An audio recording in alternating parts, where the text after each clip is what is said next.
బుడమేరు గండ్లు పడిన గట్టు బలోపేత పనులను మంత్రి నిమ్మల రామనాయుడు పరిశీలించారు. భవిష్యత్తులో వరద పట్టిసీమ నీళ్లు వెళ్లేలా సీపేజ్ను అరికట్టేలా బంద్ను బలోపేతం చేసినట్లు మంత్రి నిమ్మల తెలిపారు. రాబోయే రోజుల్లో రిటైనింగ్ వాల్ కట్టి 35,000 క్యూసెక్కులు నీరు వెళ్లేలా గట్లు బలోపేతం చేస్తామని అన్నారు. ఆపరేషన్ బుడమేరు చేపట్టి బెజవాడ దుఃఖదాయని అనే పేరు లేకుండా చేస్తామని చెప్పారు. సెంట్రల్ టీంకు బుడమేరుకు పడిన గండ్లు జరిగిన నష్టాన్ని మంత్రి వివరించారు.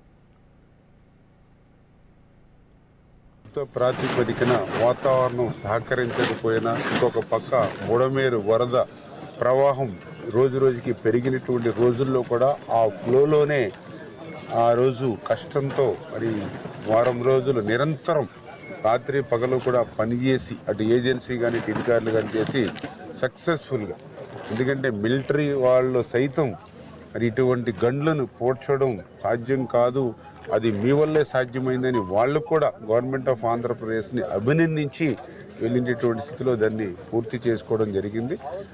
ఏదైతే ఆ యొక్క గండ్లను పూడ్చి వేసినటువంటి కార్యక్రమంతో పాటుగా రేపు భవిష్యత్తులో కూడా, ఎందుకంటే మనం ఎమర్జెన్సీగా ఆ గండ్లను పూడ్చినప్పుడు కొంత ఆ వాటర్ ఫ్లోలో మనం పెద్ద పెద్ద బండ రాళ్లతో, ఎందుకంటే 1 టన్ నుంచి 2 టన్నుల కూడా రాయిని వాడడం జరిగింది. లేకపోతే వాటర్కి ఫ్లో అయిపోతుంది, చిన్న రాయి మట్టి అవుతాయి.